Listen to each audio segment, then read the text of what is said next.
2025 లేదా 26లో డిగ్రీ లేదా బీటెక్ చదివారా? సాఫ్ట్‌వేర్ జాబ్ కోసం ఎదురు చూస్తున్నారా? అయితే కోడ్ జ్ఞాన్ 100 డేస్ కోర్సులో చేరండి, జాబ్ సాధించండి.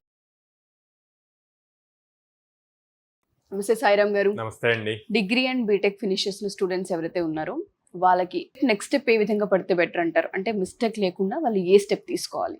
సో బేసిక్గా ఇప్పుడు కంప్లీట్ అవుతుందండి. మనం ఏప్రిల్లో ఉన్నాం కాబట్టి ఆల్మోస్ట్ అన్ని కాలేజెస్కి డిగ్రీ అండ్ బీటెక్ ఫైనల్ ఇయర్స్కి ఇప్పుడు ఫైనల్ రివ్యూస్ జరిగి మోస్ట్లీ నెక్స్ట్ వీక్ అట్లాగా క్లోజ్ అయిపోతాయి అన్నమాట.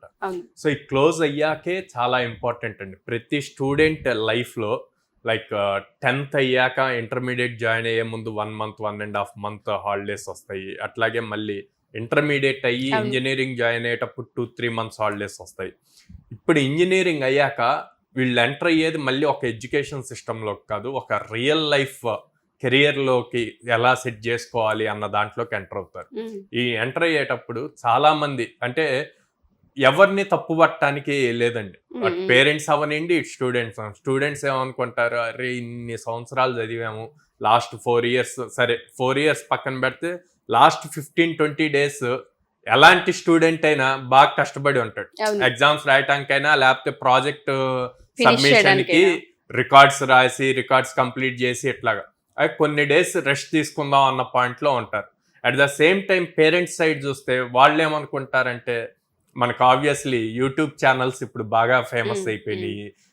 ఇంట్లో ఉండి ఫోన్స్లో చూస్తున్నారు. ఇన్స్టాగ్రామ్ ఏమొస్తుంది, మరో 2 రోజుల్లో 45 degrees టెంపరేచర్ ఉంటుంది, 50 degrees టెంపరేచర్ ఉంటుంది, ఇంట్లో నుంచి ఎవరు బయటికి వెళ్ళొద్దు, ఇట్లాంటివన్నీ వస్తాయి. అవి అంతవరకు రియల్ అన్నది తెలీదు, కానీ పేరెంట్స్కి ఒక మైండ్ సెట్ క్రియేట్ అయిపోయింది. ఏమన్నా అవుతుంది, అరే ఎందుకు వాళ్ళు బయట అంతలాగా వస్తుంది అని చెప్తున్నారు కదా, ఈ టైంలో బయటికి పంపించి అది ఎందుకు, ఇంట్లోనే ఉంటాడులే, ఉండి ఏదో చేస్తూ ఉంటాడు, తర్వాత వర్షాలు స్టార్ట్ అయ్యాక అప్పుడు పంపిద్దాము అన్న టైప్లో చూస్తూ ఉంటారు. ఇప్పుడు ఏమవుతుంది, ఓకే పేరెంట్స్ లీన్నెస్ ఇచ్చారు, స్టూడెంట్ కూడా నేను కొన్ని డేస్ రెస్ట్ తీసుకోవాలన్న పాయింట్లోకి వెళ్ళాను, మైండ్ రిలాక్స్ అయిపోయింది. అలా రిలాక్స్ అయిపోయినప్పుడు చాలా చాలా థాట్స్ వస్తాయి. నెట్ఫ్లిక్స్లో మూవీస్ చూస్తారు, అంత కంప్లీట్ డేవియేట్ అయిపోతారు. వాళ్ళు అప్పటి వరకు ఆ 15 days ప్రెజర్ తీసుకొని రికార్డ్స్ సబ్మిట్ చేయాలి, వైవా ఇంటర్వ్యూస్కి అటెండ్ అవ్వాలి, ఇవన్నీ మాయమైపోతాయి. చాలా ఫ్రీ అయిపోతారు. అయిపోయి ఓకే 15 daysకి అలవాటు పడ్డాక మైండ్ ఇంక ఒప్పుకోదు, మనం మళ్ళీ ఇన్స్టిట్యూట్కి వెళ్ళి జాయిన్ అవ్వాలి ఎట్లాగా అంటే నీ బాడీ అసలు సహకరించదు. సరే ఇంకొన్ని డేస్ తీసుకుందాం, హాలిడేస్, ఫ్రెండ్స్ ట్రిప్కి వెళ్ళారు కదా, మనం ట్రిప్కి వెళ్దాం, ట్రిప్ నుంచి వచ్చాక జాయిన్ అవుదాము, ఎట్లా అని స్లోగా అది పోస్ట్ పోన్ అవుతూ ఉంటుంది.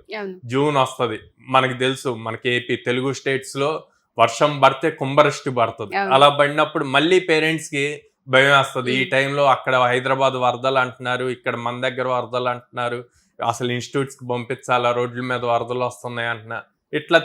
ఇట్లాగా మళ్ళీ ఆగస్ట్ వస్తుంది, మనకి first festival Vinayaka Chavithi start అవుద్ది, వినాయక చవితి నుంచి దసరా, ఇట్లాగ తెలియకుండా అయిపోద్దండి. ఎవరి మిస్టేక్ కాదు, ప్రాపర్ గైడెన్స్ లేకపోవటం వల్ల ఇలాంటివన్నీ జరుగుతూ ఉంటాయి అన్నమాట. నేనేం చెప్తా అంటే, మీరు ఇన్ని సంవత్సరాలు పేరెంట్స్ని ఇన్ని సంవత్సరాలు కష్టపడి చదివించారు, ఇప్పుడు మీకు ఎక్కడా కూడా ఎండాకాలము అన్న ఓకే ఫైన్, మోస్ట్లీ క్యాబ్స్లో వస్తారు, లేదా ఎర్లీ మార్నింగ్ బైక్స్ మీద వస్తారు, ఆటోల్లో వస్తారు, క్లాస్ రూమ్స్ అన్నీ ఏసీ క్లాస్ రూమ్సే, ఓకే ఎక్కడ ఎండలో తిరిగేది ఉండదు. ఈవినింగ్ మనకి ఇప్పుడు కోడినాల్లో చూసుకుంటే ఈవినింగ్ దాకా ప్రాక్టీస్ చేసుకోవటానికి టైం ఉంటుంది, మార్నింగ్ వస్తే ఈవినింగ్ దాకా చేసుకొని ఈవినింగ్ ఎండ తగ్గాకే 4:30కో 5కో వెళ్తారు. ఆల్రెడీ ఎట్లాగో మనకి 6 hours క్లాసెస్ ఉంటాయి. ఫర్ సపోజ్ 9కి వస్తే 3 దాకా ఉంది అనుకోండి, ఇంకో 1 hour 2 hours ఎక్స్ట్రా ఉండి కంప్లీట్ చేసుకొని అప్పుడు ఎండ తగ్గాకే వెళ్తారు. అవి చూడకుండా మీరు ఈ టైంలో గనక వాళ్ళని ఎంకరేజ్ చేసి వద్దు నువ్వు కొన్ని రోజులు ఇంట్లోనే ఉండు అంటే మీ చేతులారా మీరు మిస్టేక్ చేసినట్టు. సో ఇట్లాంటి విషయాలకి రిలేటెడ్ ఇంకా గైడెన్స్ కావాలి అనుకుంటే గనక మీరు 19th April వైజాగ్ కోడ్నాన్ ఆఫీస్లో జరిగే మీటింగ్కి అటెండ్ అయితే ప్రతి పేరెంట్కి క్లారిటీ వస్తుంది. సో ఏదైతే వాళ్ళు డిగ్రీ బీటెక్ ఫినిష్ చేసిన తర్వాత రైట్ స్టెప్ తీసుకునే ప్రాసెస్లో డిలే ఎక్కడైతే ఉంటుందో దానిపైన అవేర్నెస్ క్రియేట్ చేయడానికి ఇది ఒక మంచి రైట్ టైం అని చెప్పొచ్చు అంటారు. Thank you sir, thank you so much. Thank you.